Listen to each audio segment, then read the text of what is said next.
మే నెల మరియమాత పూజిత మాసము 21వ రోజు. అద్భుతము. పూర్వము సింహరాయుల అను పాపుగారు దేవమాత ప్రార్థనకు మంచి ఆలోచన యొక్క మాత అను బిరుదు చేర్చాను. ఆ మరియమ్మ గారికి మంచి ఆలోచన యొక్క మాత అను పేరు ఎట్లు వచ్చినదో తెలుసుకుందాము. రోమ్ పట్టణానికి సమీపంలో గెనజోనా అను ఒక చిన్న పురము కలదు. ఆ పురవీధులలో బాలజేసు తన చేతులలో ఎత్తుకొని ఉన్న దేవమాత స్వరూపము ఒకటి స్థాపించబడి ఉండెను. ఆ ప్రతిమ యొక్క చరిత్ర చాలా విచిత్రమైనది. 14వ శతాబ్దమున గెనజోను పురవాజులు కన్యమరియమ్మ ఎడల మిక్కిలి భక్తి గౌరవములు కలిగి ఉండిరి. కానీ కొంతకాలమునకు వారి భక్తి తగ్గిపోయి ఆ గుడి పాడుబడిపోయినది. అప్పుడు దేవమాత ఆ పురజనులకు మంచి ఆలోచన యొక్క మాతగా దర్శనమిచ్చి వారికి తన ఎడల గల భక్తిని పునరుద్ధరింప చిత్తగించెను. 1476వ సంవత్సరమున ఏప్రిల్ 25వ తేదీ దాదాపు సాయంత్రం 4 గంటల సమయమున ఆకాశం నుండి ఒక పాట వినబడెను. పురజనులందరూ బయటికి పరిగెత్తుకొని వచ్చిరి.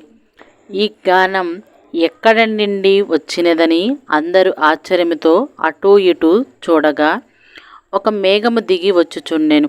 మేఘము దిగి వచ్చే కొలది ఆ సంగీతము మరింత తేటగా వీణు ఆలకింపగా వినబడుచుండెను. కొంతసేపటికి ఆ మేఘము మెల్లగా దిగివచ్చి పాడుబడిన దేవమాత గుడి గోడపై నిలిచెను. వెంటనే ఆ గెనుచోను పురములోని గుడి గంటలన్నీ తమంతట తానే గనగన మోగసాగెను. పురజనులందరూ రివ్వుపడి మోకరించి పెదవులు కదిలింప సాగిరి. అంతటా ఆ మేఘము పైకి లేచి మరుగైపోయాను. కానీ మేఘము నిలిచిన చోట కన్యమరియమ్మ గారి స్వరూపము ఒకటి అద్భుతముగా నిలిచిపోయాను. వెంటనే ఆ పట్టణ ప్రజలు పాడుబడిన దేవమాత గుడిని పునరుద్ధరింప పూనుకొనిరి. దేవమాత గుడిని పూర్వము కంటే మిక్కిలి అందముగా కట్టిరి. చుట్టుపక్కలున్న గ్రామస్తులందరూ జరిగిన అద్భుతమును గురించి విని కన్యమరియమ్మను కొనియాడుటకు ఊరేగింపుగా గెనుచోను పురమునకు వచ్చిరి. అదిలి మొదలుకొని దేవమాత పేరున ఆ గుడిలో అనేక అద్భుతములు జరుగుచున్నవి. ఆ దేవాలయ కీర్తి దశ దిశలా వ్యాపించినది. దేవమాత స్వరూపము గెనుచోను పురము కెట్లుకొచ్చినది, అది నిజముగా మోక్షము నుండే దిగి వచ్చినదని ప్రజలు అనుకొనిరి.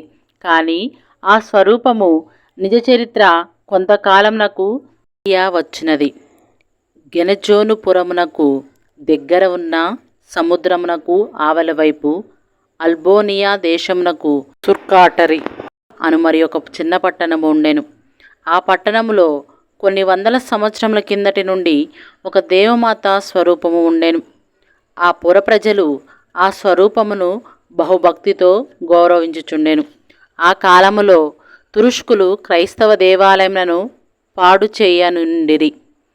స్కుటోరియా పురమును కూడా వారి చేతికి చిక్కెను. అప్పుడు ముస్లింల చేతికి చిక్కకుండా దేవమాత తన స్వరూపములను సంరక్షించుకొనెను.